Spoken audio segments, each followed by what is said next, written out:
അപൂർവരാഗം എന്നുള്ളൊരു മൂവി ആസിഫ് അലി, അതുപോലെ നിഷാന്ത്, വിനയ് ഫോർട്ട്, നിത്യ മേനൻ, ഒരുപാട് പുതിയ ആക്ടേഴ്സ്. ആക്ച്വലി അവർ ഒന്നോ രണ്ടോ സിനിമകൾ അഭിനയിച്ചിട്ടുണ്ടെങ്കിൽ പോലും അവർക്ക് ഒരു ഐഡന്റിറ്റി കൊടുത്തത് അപൂർവരാഗം എന്നുള്ളൊരു ഫിലിമാണ്. ആസിഫിനെ സംബന്ധിച്ചോളം വളരെ റോ ആയിരുന്നു. ആസിഫ് അങ്ങനെ ഒരു ട്രെയിൻഡ് ആക്ടറൊന്നുമല്ല. അതിനു മുമ്പ് അങ്ങനെ വേറെ എന്തെങ്കിലും വലിയ കാര്യമായ ആക്ടിങ് ബാക്ക്ഗ്രൗണ്ട് ഒന്നും ഉണ്ടായിരുന്നതാണ്. ആ സിനിമ കണ്ടപ്പോൾ തന്നെ ഞാൻ തീരുമാനിച്ചു, ഇതിലെ ആ 2 ചെറുപ്പക്കാരെ ഞാൻ ഇങ്ങെടുക്കുക. ആ സീൻ എടുക്കുമ്പോൾ എനിക്ക് മനസ്സിലായി ഇവൻ ഇവിടെ നിൽക്കാൻ പോകുന്ന ആക്ടറാണെന്നുള്ളത്. അത് അവൻ്റെ അത് ഒരു നമ്മൾ മുമ്പ് കണ്ട ഒരു ആക്ടിങ് സ്റ്റൈൽ ഒന്നുമല്ല. അവൻ ആരെയും ഇമിറ്റേറ്റ് ചെയ്തിട്ടില്ല. അവൻ്റെ ഈ പല കാസ്റ്റിംഗ് കോൾ സമയത്ത് തന്നെ വന്ന് കണ്ടതാണ് വിനയ് ഫോർട്ട്. വിനയ് ഫോർട്ട് വന്ന് കാണുമ്പോൾ അയാൾക്ക് ഇച്ചിരി ബോൾഡ് ഹെഡാണ്, അയാൾക്ക് മുടി കുറവായിരുന്നു. അപ്പോൾ എനിക്ക് അത് ആണ് എന്നെ ആദ്യം അട്രാക്റ്റ് ചെയ്തത്. ട്രെയിൻഡ് ആക്ടേഴ്സിൻ്റെ ഒരു കുഴപ്പമെന്ന് പറയുന്നത് അവർക്ക് ഭയങ്കര അവർ പഠിച്ചു വെച്ച ഒരു ചതുരക്കളത്തിൽ നിന്നും പുറത്തേക്ക് കൊണ്ടുവരാൻ ഇച്ചിരി പാടാണ്. നിഷാൻ ആക്ടിങ് പഠിച്ചിട്ടുള്ള ആളാണ്. സ്കൂൾ ഓഫ് ഡ്രാമ ഇവിടെയല്ല, പുറത്തെവിടെയോ ആക്ടിങ് പഠിച്ചിട്ടുണ്ട്. പക്ഷെ ഭാഷ വലിയ ബുദ്ധിമുട്ടായിരുന്നു. ആസിഫ് വളരെ റോ ആയിട്ട് ചെയ്യുന്നു. ഇങ്ങനെയൊക്കെയുള്ള ഒരു വ്യത്യസ്തങ്ങളായിട്ടുള്ള ആൾക്കാരാണ് ഹാൻഡിൽ. പിന്നെ നിത്യ മേനനെ സംബന്ധിച്ചിടത്തോളം she is A brilliant actress.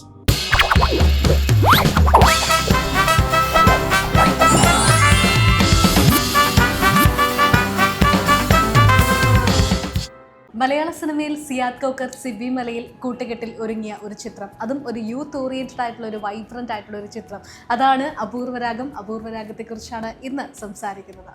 Siyad cocker അതുപോലെ സിബി മലയിൽ കോംബോയിൽ പിറന്ന ഒരു ഹിറ്റ് മേക്കിംഗ് മൂവിയാണ് അപൂർവരാഗം എന്ന് പറയുന്നത്. ഒരുപാട് യൂത്ത് ഐക്കണായിട്ടുള്ള ഒരുപാട് പേര് അഭിനയിച്ച ഒരു ഫിലിമാണ്. ഇങ്ങനെയാണ് ഒരു സിനിമയിലേക്ക് എത്തിയത്. ഈ ഒരു സിനിമ എൻ്റെ മുമ്പിലേക്ക് എത്തുന്നത് 2 ചെറുപ്പക്കാരാണ്. അവർ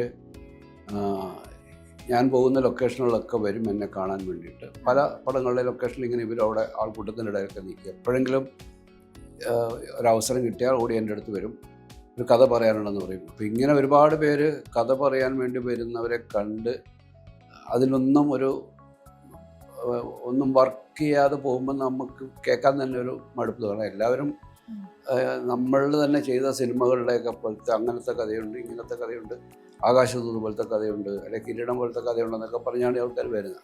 അപ്പോൾ അതൊക്കെ ഒരിക്കൽ നമ്മൾ ചെയ്ത് കഴിഞ്ഞതാണ്. പുതിയതായിട്ട് എന്തെങ്കിലും ആരെങ്കിലും കൊണ്ടുവരുമ്പോഴാണ് നമുക്ക് അതിനകത്തോട്ടൊരു ശ്രദ്ധ വരുന്നത്, അല്ലെങ്കിൽ നമുക്ക് താല്പര്യം ഉണ്ടാകുന്നത്. ഇവരിങ്ങനെ പറയുമ്പോഴൊക്കെ ഞാൻ വിചാരിച്ചു ഇവർ അത്ര ഇതുപോലത്തെ ഒരു സ്ഥിരം പാറ്റേണിൽ കഥ പറയാൻ വരുന്നവരാണെന്ന് വിചാരിച്ചിട്ട് അങ്ങനെ നീണ്ടു പോയി. പക്ഷെ അവരെന്നെ വിടാതെ പിന്തുടർന്നു. ആനന്ദും നജീമാണ്, നജീം കോയയും GS ആനന്ദുമാണ് അവർ രണ്ടുപേരും. അപ്പോൾ അവർ ഒരിക്കലും അങ്ങനെ എന്നെ പിടിച്ചു കഥ പറഞ്ഞു. അങ്ങനെ ഞാൻ കഥ കേട്ടപ്പോൾ എനിക്ക് ഭയങ്കര ഇൻട്രസ്റ്റിംഗ് ആയി. കാരണം ഞാൻ അതുവരെ ചെയ്തിരുന്ന കഥകളിൽ നിന്നൊക്കെ വ്യത്യസ്തമാണ്. അതോടൊപ്പം തന്നെ ആ ഒരു വളരെ ഇപ്പോഴത്തെ കാലഘട്ടത്തിലുള്ള ചെറുപ്പക്കാരുടെ കഥയാണ്. അവരുടെ പ്രണയത്തിലെ ചതിക്കുഴികൾ എല്ലാം പറയുന്ന ഒരുപാട് ട്വിസ്റ്റും ടേൺസൊക്കെ ഉള്ളൊരു കഥയാണ്.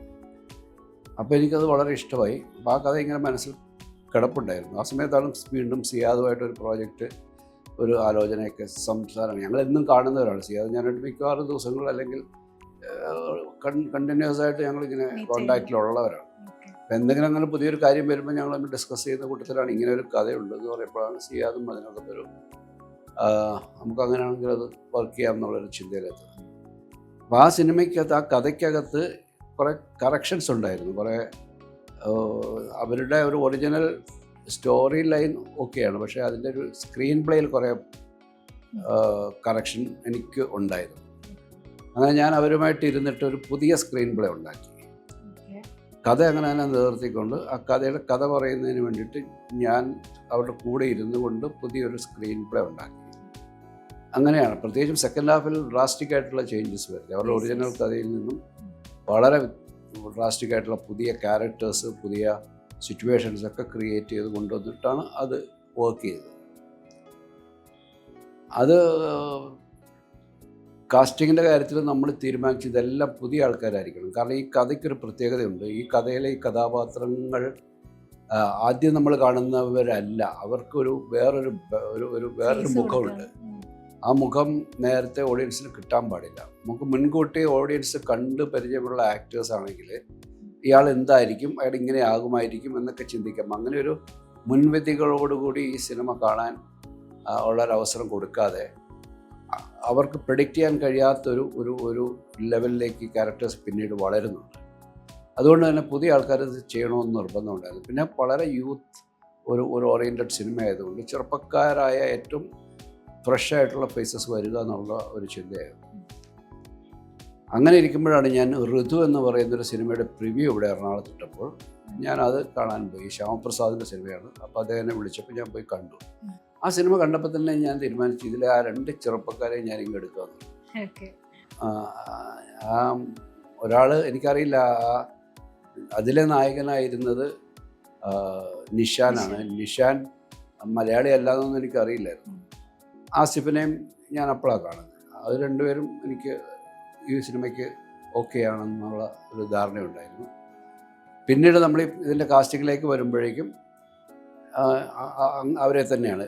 ഞാൻ ശരിക്കും ആസിഫിനെ ഞാൻ കഥ കേൾക്കാൻ വേണ്ടിയിട്ട് വരാൻ പറഞ്ഞു. അങ്ങനെ ആസിഫ് വന്ന് എന്നെ കണ്ടു.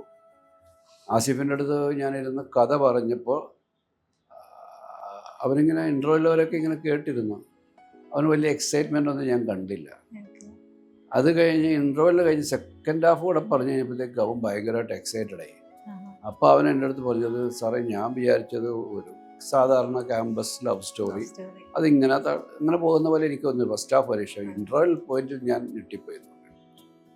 അപ്പോൾ അത് തന്നെയാണ് നമ്മൾ ഉദ്ദേശിക്കുന്നത്. ഒരു സാധാരണ normal love story, campus love story എന്ന നിലയിൽ ഇതിനെ കൊണ്ടുവന്നിട്ട് അതിനും അപ്പുറത്തേക്ക് ഇതിനകത്ത് ഒരുപാട് എന്താണ് കാര്യങ്ങൾ നമ്മൾ ഒളിപ്പിച്ച് വെച്ചിട്ടുണ്ട്, റിവീൽ ചെയ്യാനും പെടാനുണ്ട് എന്ന് പറയുന്നൊരു പോയിന്റിലാണ് ഇൻ്റർവ്യൂ നിർത്തുന്നത്.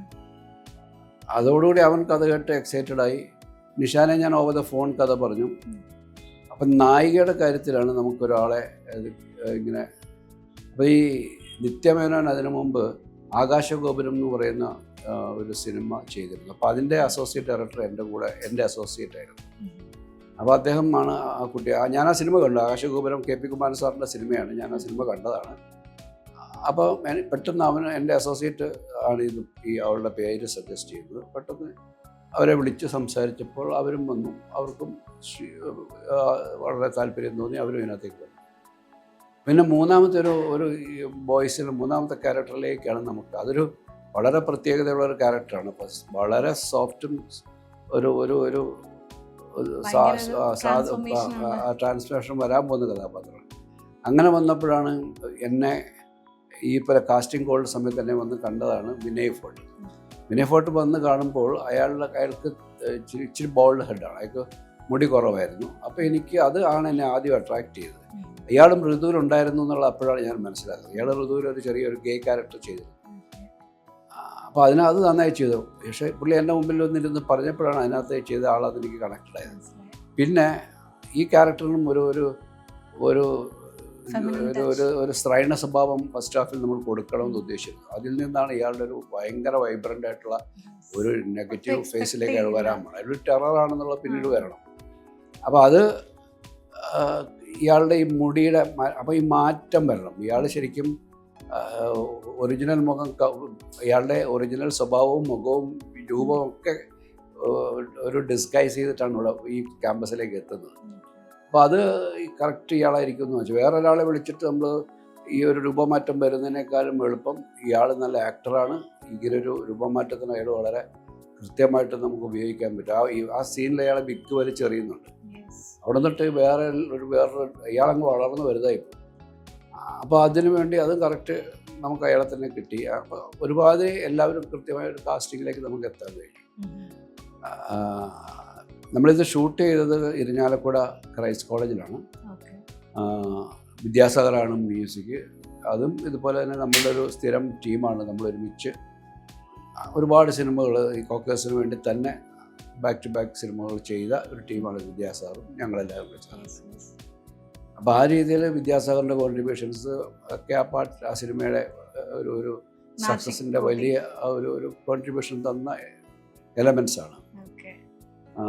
എന്നെ സംബന്ധിച്ചോളം ഞാൻ അതുപോലെ ചെയ്തു വന്ന സിനിമകളുടെ ഒരു ഗൗരവ സ്വഭാവം വിടുക എന്നതിനപ്പുറത്തേക്കും ഒരു ന്യൂ ജനറേഷൻ ഓഡിയൻസിൻ്റെ അല്ലെങ്കിൽ ന്യൂ ജനറേഷൻ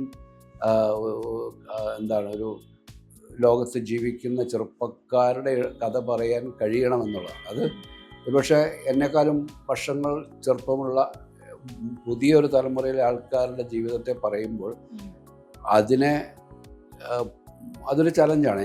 ഞങ്ങൾ വളരെ അവരെക്കാരൊക്കെ ഉള്ള സീനിയറായിട്ടുള്ള ആൾക്കാരാകുമ്പോൾ ആ വൈബിൽ സിനിമ ചെയ്യാൻ പറ്റുക എന്നുള്ളത് വലിയ ചലഞ്ചാണ്.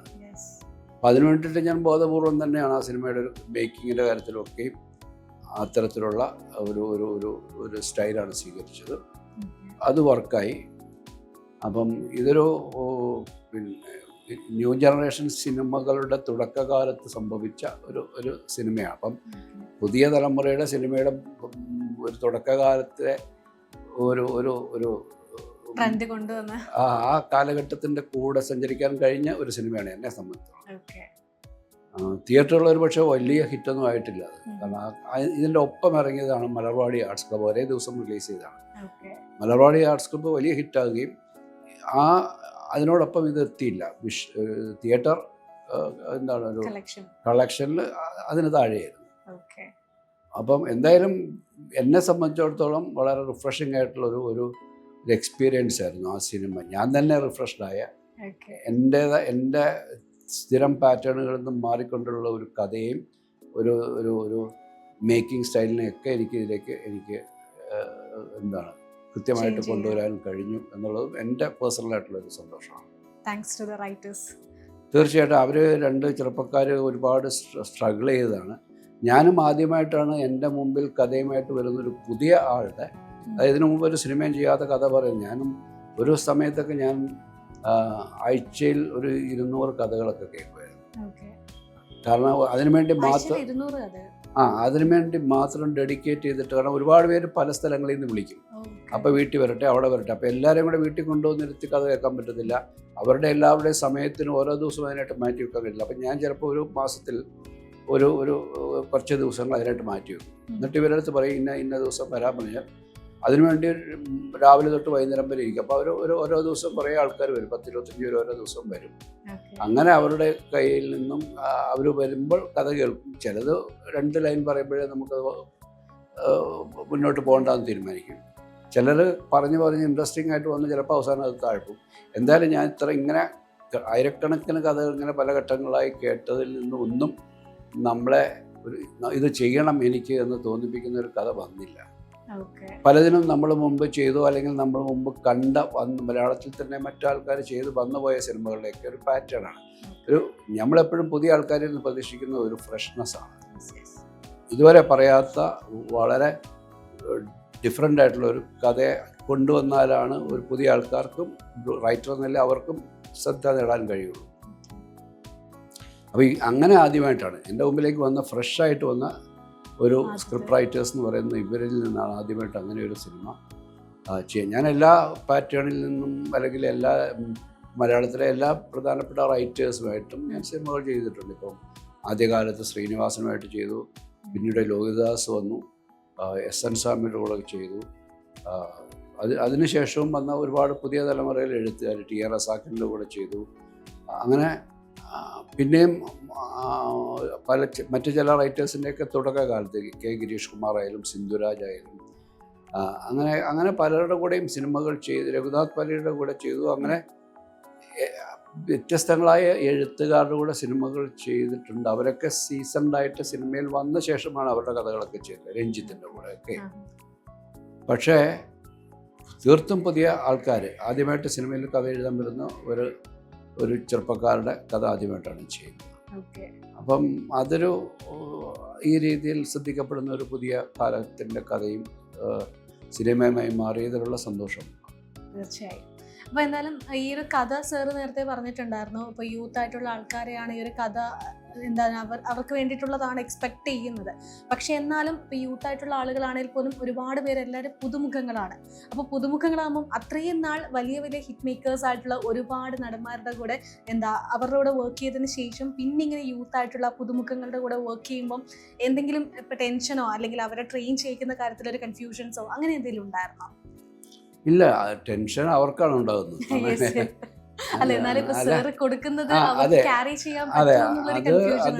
അത് ശരിക്കും നമ്മൾ കുറച്ച് എഫേർട്ട് എടുക്കണം. കാരണം മറ്റുള്ള സീസൺഡ് ആക്ടേഴ്സിനെ ഹാൻഡിൽ ചെയ്യുന്ന പോലെ അല്ലല്ലോ ഇവരെ. അവരും അത്ര പരിചിതരല്ലോ, ഒരു സിനിമയൊക്കെ കഴിഞ്ഞവരാണ്. ആസിഫിനെ സംബന്ധിച്ചോളം വളരെ റോ ആയിരുന്നു. ആസിഫ് അങ്ങനെ ഒരു ട്രെയിൻഡ് ആക്ടറൊന്നും അല്ല. അതിനു മുമ്പ് അങ്ങനെ വേറെ എന്തെങ്കിലും വലിയ കാര്യമായ ആക്ടിങ് ബാക്ക്ഗ്രൗണ്ട് ഒന്നും ഉണ്ടായിരുന്ന ആൾ. വെറും ആഗ്രഹം കൊണ്ട്, പാഷൻ കൊണ്ട് സിനിമയിൽ എത്തിയപ്പെട്ട ആളാണ് ആസിഫ്. പക്ഷെ വളരെ ടാലൻറ്റഡ് ആണെന്ന് അന്നേ നമുക്ക് തിരിച്ചറിയാൻ കഴിയും.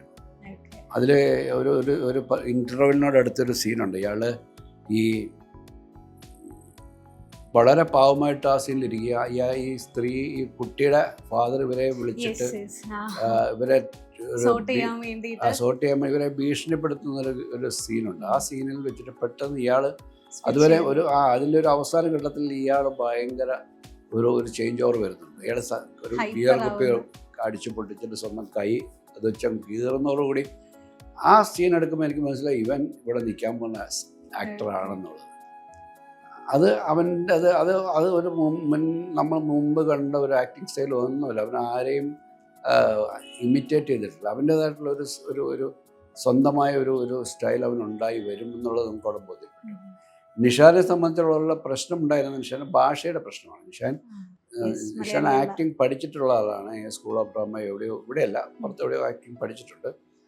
പക്ഷെ ഭാഷ വലിയ ബുദ്ധിമുട്ടായിരുന്നു. പക്ഷെ ആ ക്യാരക്ടറിന് കറക്റ്റായിരുന്നു. ആ ക്യാരക്ടറിന് അത്രയും മതി. വളരെ സോഫ്റ്റ് ആയിട്ടുള്ള സാധുവായ ഒരു മനുഷ്യൻ. അയാൾ നെഗറ്റീവ് ഷെയ്ഡ് ഇല്ല. അയാൾ ഇവരുടെ ട്രാപ്പിൽ പെട്ടുപോകുന്നവരാണ്.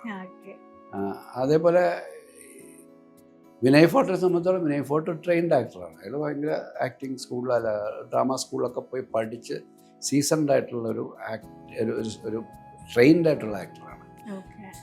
അയാൾക്ക് വേറൊരു സ്റ്റൈലാണ്. അയാൾ കുറച്ചും കൂടെ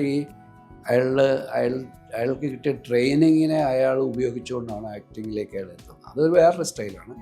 ആസിഫ് വളരെ റോ ആയിട്ട് ചെയ്യുന്നു. ഇങ്ങനെയൊക്കെയുള്ള ഒരു വ്യത്യസ്തങ്ങളായിട്ടുള്ള ആൾക്കാരാണ് ഹാൻഡിൽ. പിന്നെ നിത്യാമേനെ സംബന്ധിച്ചിടത്തോളം she is A brilliant actress, one of the brilliant actors in India now. നമുക്കറിയാവുന്ന പോലെ നമുക്ക് മഞ്ജുവിൻ്റെ ഒക്കെ പോലെയുള്ള ആക്ടേഴ്സിൻ്റെ ഗണത്തിലേക്ക് നേതൃത്വം കൊടുത്താവുന്ന ബ്രില്യൻ്റ് ആക്ടറാണ് ഷീസ്. അപ്പം അത് വലിയ ബുദ്ധിമുട്ടില്ല. അവർക്കൊക്കെ പറഞ്ഞു നിത്യേനൊക്കെ ഹാൻഡിൽ ചെയ്യാൻ ഒട്ടും പാടില്ല. ഷീസ് അതിന് ക്യാരി ചെയ്യാൻ പറ്റിയൊരു അതെ. അപ്പോൾ അതുകൊണ്ട് എനിക്ക് അങ്ങനെ ഒരു പുതിയ ആൾക്കാരെ വെച്ച് ചെയ്യുന്നു എന്നുള്ളതിൻ്റെ ഒരു സ്ട്രെയിൻ ഇല്ലായിരുന്നു. കുറച്ച് എഫേർട്ട് നമ്മൾ എടുക്കേണ്ടി വരും. ഇപ്പം ആസിഫിന് ആദ്യ സമയത്തൊക്കെ ഡാൻസ് ചെയ്യുന്നത് കുറച്ച് ബുദ്ധിമുട്ടായിരുന്നു. അത് അവനൊരു വഴങ്ങാത്തൊരു കാര്യമായിരുന്നു. പക്ഷെ അത് പതുക്കെ അതിൽ നമ്മൾ കുറച്ച് അവന് വേണ്ടി സൗകര്യത്തിന് വേണ്ടിയിട്ട് ചില ഷോട്ടുകളിലൊക്കെ ചില മാറ്റങ്ങളോ അല്ലെങ്കിൽ മൂവ്മെൻറ്റ്സിനൊക്കെ അവർ കൺവീനിയൻ്റ് ആയിട്ടുള്ള ചില മൂവ്മെൻറ്റ്സൊക്കെ അവന് വേണ്ടി മാറ്റി കൊടുത്തൊക്കെ ചെയ്തിട്ടുണ്ട്. പക്ഷേ അതൊരു വലിയ സ്ട്രെയിനായിട്ട് തോന്നില്ല. ഈ മൊത്തം ഇവരെയൊക്കെ ഹാൻഡിൽ ചെയ്യുന്നത് എനിക്ക് വലിയ സ്ട്രെയിനായിട്ട് തോന്നില്ല. പിന്നെ നമുക്ക് കുറച്ചും കൂടെ സമയത്തിൻ്റെയോ അല്ലെങ്കിൽ ഒന്നും ഒരു പ്രഷർ വരുന്നില്ല. വലിയ ആക്ടേഴ്സ് ആകുമ്പോൾ അവരുടെ ഡേറ്റും കാര്യങ്ങളും സമയമൊക്കെ നമ്മളല്ലാതെ തന്നെ ഇതിപ്പോൾ അങ്ങനെയല്ല. ഇവർ എൻ്റെ കൂടെ അവൈലബിൾ ആണ്. ഇവർ ഇത്രയും പേര് എൻ്റെ കൂടെ ഉണ്ട്. അവർക്ക് ഇത് കഴിഞ്ഞ് വേറെ പടം ചെയ്യാൻ പോകുന്നൊന്നുമില്ല. ഈ പടം മാത്രമായിട്ട് അവർ നിൽക്കുന്നതുകൊണ്ട് എനിക്ക് അവിടെ പോകണം ഇവിടെ പോകണം എന്നുള്ള ടെൻഷനൊന്നുമില്ല. നമുക്ക് നമ്മളെ കൺവീനിയൻ്റ് ആയിട്ട് നമ്മുടെ റിലാക്സ്ഡ് ആയിട്ട് നമുക്ക് ഇപ്പോൾ ഇന്ന് സീൻ എടുക്കാം അല്ലെങ്കിൽ മാറ്റി വെക്കാമെന്ന് വെച്ചാൽ മാറ്റി വെക്കാം. നമ്മുടെ കൺവീനിയൻസിലാണ്. അത് ഭയങ്കര സ്വാതന്ത്ര്യം. നമ്മളെ ഫിലിം മേക്കേഴ്സിനെ സംബന്ധിച്ചിടത്തോളം ഒരുപാട് നമ്മളുടെ ഇഷ്ടത്തിൻ്റെ ഒപ്പം ഇവരെല്ലാവരും ഉണ്ടെങ്കിൽ അത് നമ്മുടെ ക്രിയേറ്റീവ് ഒരു ഫ്രീഡത്തെ ഡിസ്റ്റർബ് ചെയ്യാതെ ഇവർ നമ്മുടെ കൂടെ ഉണ്ടെങ്കിൽ നമുക്ക് കുറച്ചുകൂടി നന്നായിട്ട് ഒരു റിസൾട്ട് ഉണ്ടാക്കാൻ പറ്റും. അപ്പോൾ ഇതിനകത്തുള്ള ആൾക്കാരെയൊക്കെ ഹാൻഡിൽ ചെയ്യുമ്പോൾ എനിക്ക് അങ്ങനെ അതുകൊണ്ട് തന്നെ വളരെ ഫ്രീ ആയിട്ട് ചെയ്യാൻ കഴിയും. ഓക്കെ, ഇതിലിപ്പോൾ നിശാന്ത് ഏട്ടൻ്റെ അവരുടെ പറഞ്ഞിട്ടുണ്ടായിരുന്നു അവരിപ്പോൾ മലയാളിയല്ല, അപ്പോൾ പക്ഷേ ആ രീതിയിൽ തന്നെയാണ് ഇപ്പോൾ ഭയങ്കര ഒരു പാവം മൂഡ് തന്നെയാണ് അവർക്ക് കൊടുത്തിരിക്കുന്നത്. അപ്പോൾ ആ ഒരു ഫസ്റ്റ് ഹാഫിലൊക്കെ ആക്ച്വലി നമുക്ക് ഭയങ്കര ഒരു ഒരു പാവം കുട്ടി ടച്ചാണ് ആ ഒരു സൗണ്ട് മോഡുലേഷനിൽ പോലും കൊടുത്തിരിക്കുന്നത്. അത് ഡെലിബറേറ്റ്ലി കൊടുത്തതാണോ അതോ ഇപ്പം അവരുടെ മലയാളി ആയതുകൊണ്ടുള്ള ആ ഒരു മലയാളി അല്ല എന്ന് പറഞ്ഞല്ലോ, അപ്പോൾ അതിൻ്റെ ഇപ്പോൾ ഡബിങ്ങിലൊക്കെ ഉണ്ടായിരുന്ന കൺഫ്യൂഷൻസ് ആണോ ആ രീതിയിലാണോ? അല്ല, ഡബ് ചെയ്യായിരുന്നു. അദ്ദേഹത്തിന് വേണ്ടി ഡബ് ചെയ്തത് ജിസ് ജോയ് ആണ്, പിന്നീട് ഡയറക്ടറായ ജിസ് ജോയ് ആണ്. അല്ല, നിഷാനെ സംബന്ധിച്ചോളം അയാൾ ഈ മറ്റു രണ്ടുപേരെ പോലെ ഒരു ക്രിമിനൽ അത്ര അയാളുടെ ഉള്ളിലൊരു സോഫ്റ്റ്നെസ് ഉണ്ട്. അയാൾ ശരിക്കും ആ പ്രണയത്തിൽ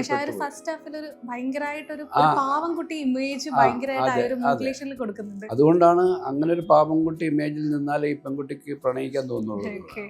അതുകൊണ്ടാണ് അവർ വളരെ ബ്രില്യൻ്റ് ആയിട്ടാണ് അവരെ മൂന്നുപേരും പ്ലേസ് ചെയ്തത്. ഒരാൾ വളരെ റൊമാൻറ്റിക് ആയിട്ടുള്ള ഒരാളായിട്ട് അയാളെ പ്രേസ് ചെയ്തു, ഉം.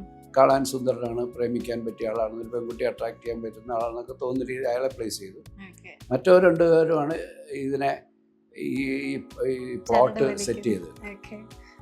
അപ്പം ബേസിക്കലി ഏറ്റവും വലിയ കുഴപ്പക്കാരൻ വിനയ് ഫോർട്ടിൻ്റെ കഥാപാത്രം തന്നെയാണ്. വിനയ് ഫോർട്ടിന്റെ ആക്ച്വലി ഒരു ഭയങ്കര ട്രാൻസ്ഫോർമേഷൻ ആണ് ഉണ്ടായിരുന്നത്. അപ്പൊ അദ്ദേഹത്തിന്റെ കയ്യിൽ ഇപ്പം ഒരു യുവതാരമാണ്, അപ്പൊ അദ്ദേഹത്തിന്റെ കയ്യിൽ അത് കംപ്ലീറ്റ് ക്യാരി ചെയ്യാൻ പറ്റുമോ എന്നുള്ളൊരു ഇതുണ്ടായിരുന്നോ? അത് ചെയ്യാൻ പറ്റും. കാരണം നമ്മൾ കൂടെ നിന്ന് ചെയ്യിപ്പിക്കല്ലേ. അവർ ബേസിക്കലി അയാളൊരു ട്രെയിൻഡ് ആക്ടർ ആയതുകൊണ്ട് കൂടെ അയാളെ ഒന്ന് മോൾഡ് ചെയ്താൽ മതി. അവർക്ക് ചില കാര്യങ്ങളുണ്ട്. അവർ ഈ ട്രെയിൻഡ് ആക്ടേഴ്സിൻ്റെ ഒരു കുഴപ്പമെന്ന് പറയുന്നത് അവർക്ക് ഭയങ്കര അവർ പഠിച്ചു വെച്ച ഒരു ചതുരക്കളത്തിൽ നിന്നും പുറത്തേക്ക് കൊണ്ടുവരാൻ ഇച്ചിരി പാടാണ്.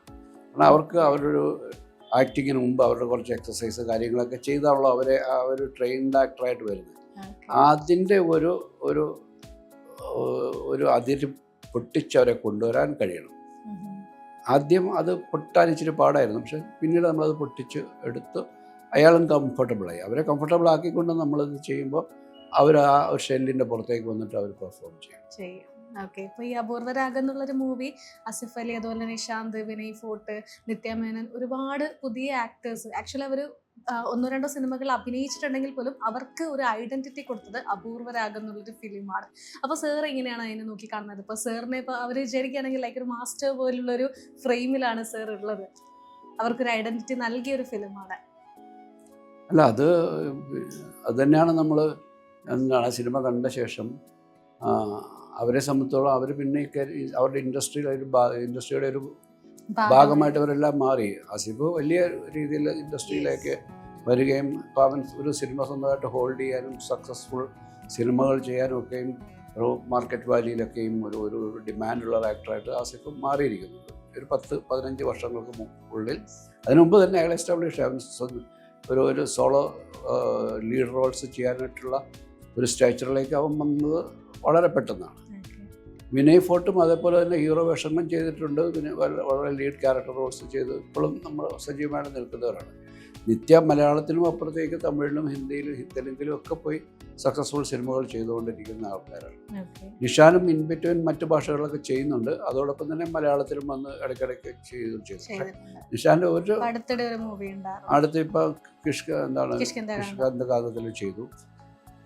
ലെഫ്റ്റ് റൈറ്റ് ലെഫ്റ്റ് അങ്ങനത്തെ ഒരു പടത്തിൽ അല്ല, അങ്ങനത്തെ അത്തരം ഒരു അരുൺകുമാറിന് തന്നെ ഒരു സിനിമയിൽ അയാൾ ചെയ്തു. അപ്പോൾ ഇവരൊക്കെ അടുത്ത കാലത്തോ അങ്ങനെ എന്തൊരു സിനിമയിൽ അദ്ദേഹം ചെയ്തു. അല്ല, അതൊക്കെ നമ്മളെ സംബന്ധിച്ചോളം അവരൊക്കെ ഇൻഡസ്ട്രിയുടെ ഭാഗമായിട്ട് ഇപ്പോഴും തുടരുന്നതിൽ നമുക്ക് ആദ്യകാലത്ത് അവരുടെ കൂടെ അതിനുള്ളൊരു ടൂളായിട്ട് നമുക്ക് നിൽക്കാൻ കഴിഞ്ഞു എന്നുള്ളതും സന്തോഷമാണ്. ഒരു ക്യാമ്പസ് ചിത്രമാണ്. അപ്പോൾ എങ്ങനെയായിരുന്നു ഷൂട്ടിംഗ് ലൊക്കേഷനിലൊക്കെ? ഒരു ക്യാമ്പസ് വൈബ് തന്നെയായിരുന്നു. ക്യാമ്പസ് ഞാൻ പറഞ്ഞ പോലെ ഇരിഞ്ഞാലക്കുട ക്രൈസ്റ്റിലാണ് ഷൂട്ട് ചെയ്യുന്നത്. ഒരു വളരെ വൈബ്രൻ്റ് ആയിട്ടുള്ളൊരു യങ്സ്റ്റേഴ്സിനെ വെച്ചല്ലേ ചെയ്യുന്നത്. പാട്ടുകളും കാര്യങ്ങളും ഒക്കെ ആയിട്ട് നമ്മൾ അതൊക്കെ വളരെ ആസ്വദിച്ച് ചെയ്യുന്നുണ്ട്. എനിക്ക് ഇതിനകത്ത് ഏറ്റവും വലിയൊരു എലമെൻ്റ് എന്ന് പറയുന്നത് ഇതിൻ്റെ ഫോട്ടോഗ്രാഫിയാണ്. ഇതിൻ്റെ ഫോട്ടോഗ്രാഫി ചെയ്തേക്കുന്നത് ജയനൻ വിൻസെൻ്റിൻ്റെ സഹോദരൻ അജയൻ വിൻസെൻ്റാണ്. ജയനൻ വിൻസെൻ്റ് മലയാളത്തിൽ ഒരുപാട് ന്യൂഡൽഹി പോലെയുള്ള ജോഷി സാറിനെ പോലെയുള്ള വലിയ ഡയറക്ടർ ഐ വി ശശി സാറിനെയൊക്കെ ഒരുപാട് സിനിമകൾ ചെയ്ത വിൻസെൻ്റ് മാസ്റ്ററുടെ മകനാണ്. മലയാളത്തിലെ ലെജൻഡറി ഫോട്ടോഗ്രാഫറും ഡയറക്ടറുമായിരുന്ന വിൻസെൻ്റ് മാസ്റ്ററുടെ മക്കളാണ്. അജയൻ വിൻസെൻ്റ് വളരെ എസ്റ്റാബ്ലിഷ്ഡ് ആയിട്ട് മലയാളത്തിലെ ഏറ്റവും പ്രധാനപ്പെട്ട സംവിധായകരുടെ കൂടെയൊക്കെ ചെയ്തിട്ടുള്ള ആളാണ്. അദ്ദേഹത്തിൻ്റെ സഹോദരനാണ് അജയൻ വിൻസെൻ്റ്. അജയനെ ഈ സിനിമയ്ക്ക് വെച്ചത് ഈ സിനിമയുടെ ഒരു ടോട്ടൽ ലുക്കിനെ, അതിൻ്റെ ഒരു ഫോട്ടോഗ്രാഫിയുടെ ഒരു വേറൊരു ലെവലിലേക്ക് അതിനെ കൊണ്ടുവരാനൊക്കെ അജയൻ എനിക്ക് ഭയങ്കര ഹെൽപ്ഫുള്ളായിരുന്നു. എനിക്ക് അജയന് വളരെ ഇഷ്ടപ്പെട്ട ഒരു സിനിമാറ്റോഗ്രാഫറാണ്. പ്രത്യേകിച്ച് അതിൻ്റെ ടെക്നോളജിയെ പറ്റിയുള്ള വലിയ നോളജ് ഉണ്ട്. കാരണം ഇതിനകത്ത് ഒരുപാട് അജയനുള്ളത് കൊണ്ട് മാത്രം സാധ്യമായ ഇന്ന് കമ്പ്യൂട്ടർ ഗ്രാഫിക്സും അത്തരത്തിലുള്ള സാങ്കേതികതകളൊക്കെ അത്രത്തോളം അങ്ങോട്ട് വികസിക്കുന്നതിന് മുമ്പാണ് ഈ സിനിമ. 15 വർഷം മുമ്പ് ചെയ്ത സിനിമ. അപ്പോൾ പോലും ഇതിനകത്തെ പല വിഷ്വൽസിനും ഈ ഒരു കമ്പ്യൂട്ടർ ഗ്രാഫിക്സിൻ്റെ സാധ്യതകളെ പരമാവധി ഉപയോഗിച്ചുകൊണ്ട് ചെയ്യാനായിട്ട് എന്നെ സഹായിച്ചത് കോസ്റ്റ് എഫക്റ്റീവായിട്ട് തന്നെ ചെയ്യാൻ കഴിഞ്ഞിട്ടുള്ളൂ. ഈ കുട്ടികൾ ബൈക്കിലൊക്കെ പോകുന്ന റോഡുകളിൽ കൂടെയൊക്കെ ഇവർ മൂന്നും കൂടെ ബൈക്കിൽ പോകുന്ന സീനുകളൊക്കെ അന്നത്തെ കാലത്തുള്ള പരിമിതമായ, നമ്മളത് ഗ്രീൻ മാറ്റിൽ ഷൂട്ട് ചെയ്യാന്നൊക്കെ പറയും. അത് റോഡിലല്ല, അവർ വണ്ടിക്കകത്ത് സ്റ്റുഡിയോയ്ക്കകത്ത് ഇരിക്കുന്നതെങ്കിൽ പോലും അത് ക്യാമറ ഇവരുടെ അടിയിൽ കൂടെയൊക്കെ പോയി നമ്മൾ ഈ സ്ട്രീറ്റ് ലൈറ്റൊക്കെ കാണുന്ന രീതിയിലുള്ള ഷോട്ടുകളൊക്കെ അന്ന് ചെയ്യാൻ കഴിയും. ഇന്നത് വളരെ വ്യാപകമായിട്ട് എല്ലാവർക്കും ചെയ്യാൻ കഴിയുന്നുണ്ട്. പക്ഷെ അന്ന് അത് പരിമിതമായ ടെക്നോളജിക്കൽ സപ്പോർട്ട് കൂടിയാണ് അത് ചെയ്തത്. പിന്നെ അതിനകത്തൊരു ഫാഷൻ ഷോ ഉണ്ട്. ആ ഫാഷൻ ഷോയ്ക്ക് ഭയങ്കര ക്രൗഡിനെ കൊണ്ടുവന്നൊക്കെ ചെയ്യാൻ വെച്ചാൽ എക്സ്പെൻസീവാണ്. നമ്മളൊരു ചെറിയ പടം ചെയ്യുന്ന ഒരു ബഡ്ജറ്റിലാണ് ഇത് ചെയ്യുന്നത്. അപ്പോൾ അതിനെ ഓവർകം ചെയ്യാൻ വേണ്ടി അദ്ദേഹം അതിന് വേണ്ടി ചില ഗാഡ്ജറ്റ്സും TV സ്ക്രീനുകളൊക്കെ വെച്ച് നിറച്ചിട്ടൊക്കെയാണ്. അപ്പോൾ ഭയങ്കര ഒരു റിച്ച്നെസ് ഫീൽ ചെയ്യുന്നത്. അത് നമ്മളൊരു 10-50 പേരെ അതിനകത്തുള്ളൂ. പക്ഷെ അതിൻ്റെ എത്രയോ വലിയ സ്റ്റേജിലാണ് നടക്കുന്നത് തോന്നുന്ന രീതിയിൽ അതിനെ കൊണ്ടുവരാൻ അത്തരത്തിലുള്ള ചില ബ്രില്യൻസ് ആ സിനിമയുടെ ഫോട്ടോഗ്രാഫിയിൽ ഉപയോഗിച്ചിട്ടുണ്ട്. അത് അജയൻ വിൻസെൻറ്റിൻ്റെ തന്നെ ഒരു കോൺട്രിബ്യൂഷനാണ്. അപ്പോൾ ശരിക്കും ഒരു കൈയടി അർഹിക്കുന്ന ഒരു റോള് തന്നെയാണ് അദ്ദേഹത്തിൻ്റെ അല്ലേ? യെസ്. അപ്പോൾ എന്തായാലും ഈ ഒരു സിനിമയെക്കുറിച്ച് പറയുകയാണെങ്കിൽ സാർ നേരത്തെ പറഞ്ഞതുപോലെ തന്നെ സാറിൻ്റെ ഈ ഒരു ഫിലിമോഗ്രഫി അതുവരെയുള്ളത് എടുത്ത് നോക്കുകയാണെങ്കിൽ ഒരുപാട് ട്വിസ്റ്റ് ആൻഡ് ടേൺസ് ഒക്കെ ഉണ്ടായൊരു ഫിലിമാണ്. അപ്പോൾ അതിനുശേഷം ആ ഒരു പാറ്റേൺ അത്രയും ഇഷ്ടപ്പെട്ട് പിന്നെ അതിനുശേഷം അത്തരം പാറ്റേൺസിനോടുള്ള ഒരു ആഗ്രഹം അങ്ങനെയൊക്കെ ഉണ്ടായിരുന്നു. അപ്പം അതുവരെ ഉണ്ടായിരുന്ന ഒരു പാറ്റേണിനുള്ളൊരു സ്വിച്ചിങ് ആയിരുന്നല്ലോ. ഇല്ല, അങ്ങനെയില്ല. ഇങ്ങനെ മാറ്റാൻ വേണ്ടി മാറ്റുന്നില്ല. നമ്മുടെ മുമ്പിൽ വരുന്ന ഒരു കഥ നമുക്ക് ഇൻട്രസ്റ്റിംഗ് ആണെന്ന് തോന്നി, ഇതെനിക്ക് ചെയ്യണമെന്ന് തോന്നി ചെയ്ത സിനിമകളൊക്കെ സക്സസ്ഫുൾ ആകുന്നു. നമ്മൾ ചിലപ്പോൾ ചില പ്രഷറിൻ്റെ പുറത്ത് ചില സിനിമകൾ ചെയ്യാൻ നിർബന്ധമാകുമ്പോഴാണ് ചിലപ്പോൾ നമ്മൾ ഉദ്ദേശിക്കുന്നൊരു സക്സസ്സിലേക്ക് എത്താതെ പോകുന്നത്. പക്ഷേ ഇത്തരം സിനിമകളൊക്കെ നമ്മളതിൻ്റെ പുറകെ ആ സിനിമ തുടങ്ങുന്നതിന് മുമ്പ് തന്നെ നമ്മളതിനകത്ത് എക്സൈറ്റഡ് ആയിരിക്കും. അങ്ങനെയുള്ള സിനിമകൾക്ക് എന്തായാലും ഒരു വലിയ അപ്രീസിയേഷൻ പ്രഷറുടെ ഭാഗത്ത് നിന്ന് കിട്ടാൻ സാധിക്കും. കാരണം നമ്മൾ തന്നെ അത്രമാത്രം അത് ഇഷ്ടപ്പെട്ടതാണ്. ചിലതൊക്കെ നമ്മൾ ചില ബാഹ്യമായ ചില പ്രഷേഴ്സ് നമ്മുടെ ഒരുപാട് ചില സിനിമകൾ ചെയ്യാൻ നിർബന്ധിതരാകുന്ന സാഹചര്യങ്ങളൊക്കെ ഉണ്ടാകും. അതിനൊക്കെ നമ്മൾ പെട്ടുപോവുകയും ചെയ്യും. അത് അങ്ങനെ ചില സിനിമകൾ ചെയ്യുമ്പോൾ ചിലപ്പോൾ നമ്മൾ ഉദ്ദേശിക്കുന്ന രീതിയിൽ അതിനെ നന്നായിട്ട് ചെയ്യാനും അതിനൊരു നല്ല റിസൾട്ട് ഉണ്ടാകാനും സാധിക്കുകയില്ല. ഈ സിനിമയൊക്കെ ചെയ്യുമ്പോൾ ഞാൻ പറയുന്നത് ഇതിൻ്റെ ഒരു പാറ്റേൺ, ഇതിൻ്റെ വിഷ്വൽസ്, ഇതിൻ്റെ ഇവൻ ആർട്ട് ഡയറക്ഷനും ഭയങ്കര സ്കോപ്പ് ഉണ്ടായ ഒരു സിനിമയാണ്. പ്രശാന്ത് മാധവാണ് അതിൻ്റെ ആർട്ട് ഡയറക്ടർ. അതൊക്കെ വളരെ ലിമിറ്റഡ് ബഡ്ജറ്റിൽ നിന്നുകൊണ്ട് തന്നെ അത് ചെയ്യുന്നു. അതിൻ്റെ അകത്തൊരു ഇവർ വന്ന് അതിൻ്റെ ക്ലൈമാക്സ് സീക്വൻസ് നടക്കുന്ന ഒരു ചാപ്പലിൻ്റെ അവശിഷ്ടങ്ങളൊക്കെ ഉള്ള പഴയ ചാപ്പൽ, പൊളിഞ്ഞ ചാപ്പൽ എന്നൊക്കെ പറഞ്ഞിട്ടാണ്. അതിൽ മുറിക്കകത്ത് നല്ല ഗംഭീരമായിട്ട് അതിൻ്റെ സെറ്റ് ഇടും. അതിന് ക്ലൈമാക്സിൽ ഏറ്റവും കൂടുതൽ അത് ഉപയോഗിച്ച ഒരു സെറ്റ് അതാണ്. ഒരു ഫൈറ്റ് നടക്കുന്നുണ്ട് ക്ലൈമാക്സുമായിട്ട്, അവരുടെ ഷൂട്ട് ഔട്ടൊക്കെ നടക്കുന്നതിനകത്താണ്. അതുപോലെ അവർ വന്ന് താമസിക്കുന്ന ഒരു ഫ്ലാറ്റുണ്ട്. ആ ഫ്ലാറ്റിൻ്റെ അടിയിലാണ് അവർ പണമൊക്കെ സൂക്ഷിച്ചു വെക്കുന്നത്. അപ്പോൾ അതൊക്കെയും നമ്മളിങ്ങനെ സെറ്റ് കൃത്യമായിട്ടും ഒരേ സ്ഥലം മാറ്റിയാണ് ചെയ്യുന്നത്. ഒരേ സ്പേസ് തന്നെ കളമശ്ശേരിയിലുള്ള ഒരു ചെറിയ പഴയ ബിൽഡിങ്ങിനകത്താണ് ചെയ്യുന്നത്. അത് ഞാൻ പറയുന്നത് ഇതെല്ലാം ഒരു സിനിമയുടെ ഒരു ലുക്കിനെ വല്ലാതെ ഹെൽപ്പ് ചെയ്യുന്നു. ഫോട്ടോഗ്രാഫി ആണെങ്കിലും ആർട്ട് ഡയറക്ഷൻ ആണെങ്കിലും കോസ്റ്റ്യൂംസ് ആണെങ്കിലും കോസ്റ്റ്യൂംസിനകത്തൊക്കെ ആ ഒരു യൂത്തിൻ്റെ ഒരു ഫീലെല്ലാം കിട്ടുന്ന രീതിയിൽ അതിനെയൊക്കെ നമുക്ക് വലിയ രീതിയിൽ നമ്മളെ ആ സിനിമയെ വിഷ്വലിയും ഒക്കെ നന്നായിട്ട് പ്രസൻറ്റ് ചെയ്യാൻ ഹെൽപ്പ് ചെയ്ത ഒരുപാട് ഘടകങ്ങളുണ്ട്. അപ്പം ഒരു ഡയറക്ടറുടെ കൂടെ ഉണ്ടാകുന്ന ഒരു ടീമെന്ന് പറയുന്നത് ഒന്നിച്ച് പ്രവർത്തിക്കുമ്പോഴാണ്. ഇപ്പം നമ്മൾ പറയും സിനിമ എന്ന് പറയുന്നത് സംവിധായകൻ്റെ കലയാണ് എന്ന് പറയുന്നത് പൂർണ്ണമായിട്ടും ശരി തന്നെയാണ്. അതോടൊപ്പം തന്നെ കൂടെ നിൽക്കുന്ന ആൾക്കാരെ കൃത്യമായിട്ടും അവരിൽ നിന്ന് ഏറ്റവും നല്ല റിസൾട്ട് എടുക്കാനും പറ്റണമെന്നുള്ളതാണ്. അത് പറ്റണമെങ്കിൽ അവരെ നമ്മൾ ആ രീതിയിൽ അവരോട് കമ്മ്യൂണിക്കേറ്റ് ചെയ്യണം. നമുക്ക് ഇന്നതാണ് വേണ്ടതെന്ന് കൃത്യമായിട്ട് അവർക്ക് പറഞ്ഞു കൊടുക്കുകയും അവരത് നമുക്ക് ഡെലിവറി ചെയ്യുകയും ചെയ്യണം. അപ്പോൾ ഒരു ടീം വർക്കാണിത്. ആക്ച്വലി ഇതൊരു ബ്രില്യൻ്റ് ആയിട്ടുള്ള ടീം വർക്കാണ്. പക്ഷേ അതിൻ്റെ ഒരു സിനിമയുടെ ആദ്യത്തെ കാഴ്ച സംവിധായകൻ്റെ മനസ്സിലുണ്ടാകുന്നു. ആ കാഴ്ചയിലേക്ക് ഇവരുടെ എല്ലാ കോൺട്രിബ്യൂഷനും ചേർത്ത് നിർത്താൻ കഴിയുന്നു എന്നുള്ളതാണ് അതിൻ്റെ അത് ഇത്തരം സിനിമ ഈ വലിയ ഞാൻ പറയുന്നത് ഇപ്പം നമ്മൾ പറഞ്ഞ ഈ സക്സസ്ഫുൾ ആകുന്ന സിനിമകളിലൊക്കെ അത്തരം കാര്യങ്ങൾ എല്ലാം കൂടെ ഒരുമിച്ച് ഏറ്റവും ബ്രില്യൻ്റായിട്ട് ചേർന്ന് വരുമ്പോഴാണ് ഒരു സിനിമ സക്സസ്ഫുൾ ആകുന്നത്. അതെ, അത് അങ്ങനെ വരുമ്പോഴത്തേക്കും ആ ടോട്ടാലിറ്റിയിൽ അത് ഒരു ഭയങ്കര ഒരു ബ്രില്യൻ്റ് സിനിമ ഉണ്ടാകുന്നു, സക്സസ്ഫുൾ സിനിമ ഉണ്ടാകുന്നു എന്നുള്ളതാണ്. സാറ് കുറച്ച് മുമ്പ് ഒരു സ്റ്റേറ്റ്മെന്റ് പറഞ്ഞിട്ടുണ്ടായിരുന്നു, നമ്മളിപ്പം ആസ് എ ഡയറക്ടർ ഒരുപാട് ഇൻവോൾവ് ആയി ഇഷ്ടത്തോടു കൂടെ ചെയ്യുന്ന സിനിമകളുണ്ട്, ബാഹ്യശക്തികൾ കൊണ്ട് ചെയ്യുന്ന സിനിമകളുണ്ട്. അപ്പൊ അങ്ങനെ ബാഹ്യശക്തികൾ കൊണ്ട് ചെയ്യപ്പെട്ട സിനിമ സാറിന്റെ കരിയറിൽ ഉണ്ടായിട്ടുണ്ടോ? ഉണ്ട്, അത് പേര് പറയാൻ പറ്റത്തില്ല. Okay, പേര് അല്ല, പറയാം. അത് എന്താണെന്ന് വെച്ചാൽ ചില സമയത്ത് നമ്മളൊരു സിനിമ വർക്ക് ചെയ്ത് തുടങ്ങി കഴിയുമ്പം ഫസ്റ്റ് തൊട്ട് അത് കൊള്ളാമെന്ന് തോന്നും. കുറേ കഴിയുമ്പോൾ നമുക്കത് വർക്കാകത്തില്ല എന്ന് തോന്നും. അപ്പോഴത്തേക്കും പ്രൊഡ്യൂസർ ഒരുപാട് അതിനകത്ത് ഇൻവോൾവ് ആകുകയും ഇൻവെസ്റ്റ് ചെയ്തൊക്കെ കഴിയുമ്പോഴത്തേക്കും നമുക്ക് ബാക്ക് ഔട്ട് ചെയ്യാൻ പറ്റത്തില്ല എന്ന് പറയുന്ന കാര്യങ്ങളുണ്ട്. പിന്നെ ചില സൗഹൃദങ്ങളുടെ ഒക്കെ പേരിലൊക്കെ ചില സിനിമകൾ ചെയ്യേണ്ടി വരും. അത്തരത്തിലുള്ള കാര്യങ്ങൾ ഞാൻ പറയുന്നില്ല, ആരും ഭീഷണിപ്പെടുത്തി നിർത്തി ചെയ്യുന്നതല്ല. നമ്മൾ തന്നെ ചിലപ്പം എടുക്കുന്ന ഡിസിഷൻസ് തെറ്റിപ്പോകും. നമ്മൾ ആദ്യം ഒരു കഥയെ പറ്റി കേൾക്കുമ്പോൾ നമുക്കുണ്ടാകുന്ന ഒരു ഫീല് അത് എഴുതി വരുമ്പോൾ ഉണ്ടാകാറില്ല. അപ്പോൾ പിന്നെ ആ ഘട്ടം എത്തിക്കഴിയുമ്പോൾ നമുക്ക് ഇത് എത്ര കറക്റ്റ് ചെയ്താലും ചിലപ്പോൾ കറക്റ്റ് ചെയ്യാൻ ആ കറക്ഷനും അപ്പുറത്തേക്ക്